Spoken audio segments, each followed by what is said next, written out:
Yeah, it's Tbull here. Today we gotta look at some dragon ships. MIKAWA on the screen there. That's a newer MIKAWA build. I got Von Mueller on there these days for some extra speed, and Kuznetsov for a little bit of extra range. Eastern Dragon. These are versions of not your Yoko, but Myoko. Tier 6 Japanese cruiser. Here's the Southern Dragon one. Now you might be wondering yourself, why would Japanese cruisers be sporting Chinese paint? Especially in World War II. I don't think those two nations got along all that well. But I got news for you. Everything's going to be dragon themed as time goes on. So uh, get used to it. This is the future. Anyways, we got a game on the map Estuary. Capture the base mode game. Not necessarily a barn burner of a game, but I thought it was a pretty effective ending where we're going to see kind of how effective a cruiser can really hold off any advances or attempts, I should say, to capture the base by the enemy team. So we'll stay tuned to that. We'll analyze that play. But to open the game, we're going to be moving into a position here. You're going to see me pull forward, and we're actually going to zone this gap with some torpedoes to the right. Now, that's a problematic gap, as you'll see what I'm talking about here in a moment as we get into it. But the middle gap in between where we are now and leading directly into their spawn, when you're attempting to play behind this island that you're going to see where we're going to be playing, that part of the map can spot you quite easily. So knowing that, having played this map quite a bit, we're just going to go ahead and throw some zoning torps there. That way, if any destroyers are coming down that lane trying to keep us spotted, or any battleships, cruisers, try and come through there, try and access broadside shots right off the bat, they're going to have to potentially deal with those torpedoes. Now, we got the Benham in front of us, and he's going to be doing a decent job spotting off the bat. We got the Massachusetts spotted over there. We're going to just try and keep setting him on fire. Myoko, like the Megami, like a lot of the Japanese cruisers, very effective AP shells, or I'm sorry, HE shells. You don't want to necessarily sleep on the AP if you got nice broadside shots, particularly at cruisers. You go ahead and switch the shells over there, but if you play the line, you know that the HE is where it's at with this one, and that's what we're primarily going to be using. Now, our Benham spots their Benham, and he's just kind of sitting in that little gap there. Slowing down, we're going to go ahead and pile on some firepower, or at least send it his way. Get him with a few shots there, a few thousand damage. Not bad. You can see he's already rather wrecked, which is nice. We got a lot of people on our team shooting this guy. He does drop spot, though, and that's because our destroyer is now in the cloud, and he's going to give up his spotting role for the time being. So that's going to increase the difficulty. The York, presumably, or perhaps their Benham is spotting us. So we're attempting to back up behind this island. Usually, the Japanese cruisers, I like to play them as kind of a flowing kiting style. But whenever you got access to cover, you want to go ahead and utilize that cover. So you can see as we pull backwards here a little bit, we drop spot. And if we got spotting on our own, coming from our team, we would be spotting their ships and would be pummeling them full of damage and fire. But unfortunately, having some difficulties with the vision game over here. And so whenever that happens, I usually just throw up my hands and say, okay, we're not going to play this position anymore. It's not viable. We can't really say to the universe, this is what I want you to be presenting us in terms of opportunities. No, we have to take them as they come. So if we don't have spotting over here, there's no real reason to sit here. You can see we got incoming fire coming our way, and we're having a very hard time dealing the damage going the other way. Massachusetts does finally get spotted there, and we do have a stray torpedo coming, so we got to gun it. Luckily, it ran out of steam there, but I was attempting to dodge. And we're going to go ahead and start trying to pile on some damage here. And you can see 23,000 right off the bat, not, just shy of 30 hits. So, I mean, you can pile on the damage with these cruisers, no doubt. Almost blocked this guy.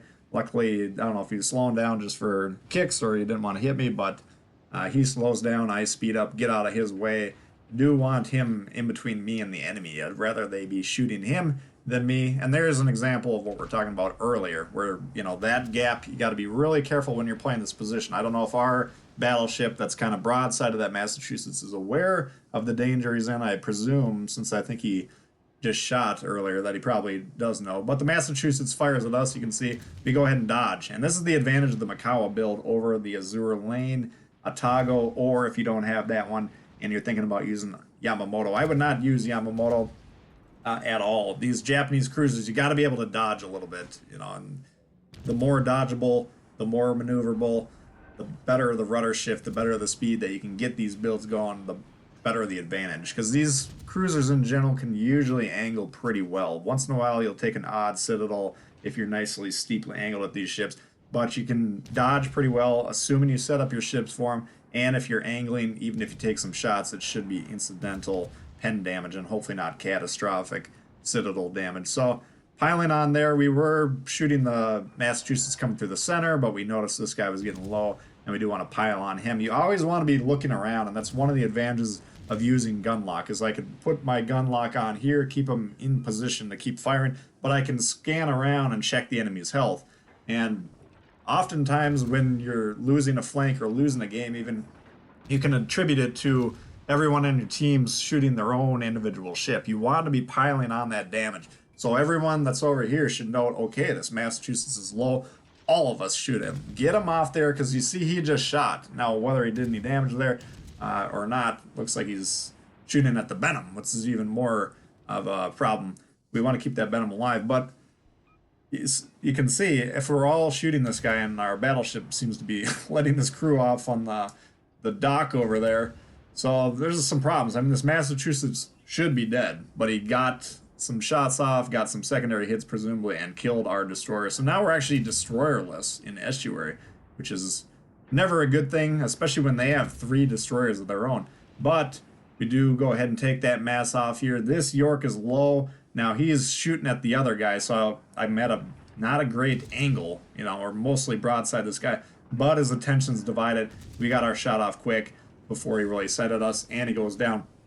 Now we're spotted. We check the map and we analyze where can we possibly be spotted for. I don't even see the cruiser on there. I think he's on the base, but we got 2 destroyers coming from the east, 1 from the west. So we're going to be kind of demonstrating how to deal with this. You know, this would be an uncomfortable situation for a lot of players. I relish this. You know, it's always possible that you're going to get kind of humiliated and caught by some random torp in these situations. Nothing you can really do about that, but if you're playing it smart, you're utilizing your knowledge of what's coming and what the enemy is likely trying to do, then you can counter this situation. There, Benham got spotted somehow. I think he was probably shooting or whatever. Then he hit the island on his own, and some of our team dealt some damage there. We're going to keep trying to put some more shots off. But one of the advantages of the MIKAWA build, we have that ingenious perk, and note that spot icon keeps dropping 1 to 0 to 1 again. And what that information is saying you're being targeted, and right there that Cheshire is being targeted by us, for instance. That means they've been selected on the controller. That enhances the ability of those ships to aim the main guns, but it's saying you're being targeted by a ship who's currently in main gun mode. So if these destroyers are trying to attack us with torpedoes, usually destroyer players will switch back to their main guns when they're not actively launching torpedoes. And that's a side tip if you're a destroyer player. And we got some widespreads coming in here. But if you're a destroyer player and you want to kind of sneak up on these guys or get them with some surprise torpedo attack, leave it in torpedo mode. And that way they won't get the information that you've switched back to main gun mode. Usually how it works is you go from main gun mode to torpedo mode, launch those, then go back to main gun mode. And that's when these numbers rapidly switch from 0 to 1, 1 to 2. These are the guys that are not currently launching. So if we keep an eye on that ingenious perk, we can get a rough feel for the rhythm of what's coming. But even if we don't have ingenious, you can see we're just kind of flipping around like a fish here, making it very hard because we can expect a lot of torpedoes. We don't even really know what destroyers are coming our way yet. It doesn't really matter though. As long as we're constantly moving and constantly changing direction like this, it's going to be very hard. Like I say, they might get lucky and they might hit you, or they might be a very skilled torpedo launcher, whatever the case may be. Yes, you might eat some torps, but this is how it becomes much, much harder to do. So anytime in a battleship, in a cruiser, we're under direct torpedo attack, and we're potentially under attack by 3 different sets of torpedoes, we're going to constantly be flipping around, moving around, and we're just throwing torpedoes out there. Don't worry about aiming them. We have no idea where these destroyers are, other than the fact that we're seeing this torpedoes coming our way. So we know there's one destroyer who's fond of these widespread launches to the south, or at least he was when he launched the torps, but he could be moving to the west, to the east, down further south towards us. We don't really know. And then we got another one to the east and one last seen to the west, that Benham that we were shooting at a little while ago. So not a lot of information on their positions. We don't have the plane going, and they cut the duration of the plane, so that makes it a little bit harder to spot these situations. And we're in between on the sonar, but that's all right. We're just sitting on the base here saying, you know, you want to capture this base, which they're going to have to do since our team's aggressively pushing into the base. That's the only way they're really going to get away from this, or get away with this situation. But now they're getting kind of restless. They're getting frustrated because we keep dodging their torpedoes with great aplomb. And now they start shooting their guns. They're like, all right, we got to get rid of this guy. That's the only way we can possibly win, is to get all 3 ships on here and hope the red, or our blue team, but on their screen we're the red team.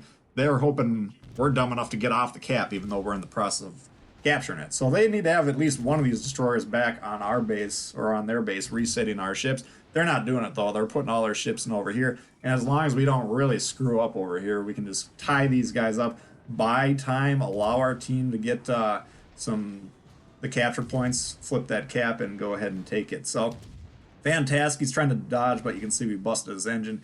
Those little sparks coming out of the smokestack. If you don't know what that means the engine's disabled. If they have the commander perk, they can still kind of move like that, or if they don't have the commander perk that allows you to move with a busted engine, then they'll just sit there dead in the water, and you can adjust your aim. There's some torps from the Fantastic. Now I want to get the guns. I'm tempted to flip around, get those guns on this Benham, because we do want to kill him, but I'm trying to be careful here and make sure we don't get hit by these. Thank God they're widespreads, man. Those of you guys that are constantly telling me widespread's the way to go, I love it when you launch widespread torps at me. Oh, nice shot with a mass across the map. That was a beauty, by the way. Nice shot there. And excellent to see the teammates, even though they're kind of doing what they need to do, capturing the base, they're still chiming in with the guns and taking out those destroyers. So you can see effectively we shut down a 3-destroyer rush, which, again, a lot of players would have trouble with that. But that's kind of the problem when you're trying to rush cruisers in destroyers. They have the upper hand. Doesn't matter if they got 2-3 destroyers. We had no problem shutting that down. So great work by the team there, and I thought that was an interesting game to highlight. Hopefully you guys did enjoy that one. If you did, please hit the thumbs up. New to the channel, consider subscribing. Lots of World of Warships coming all the time. Questions, comments, leave them below. Love to hear from you guys, and see y'all later. Peace.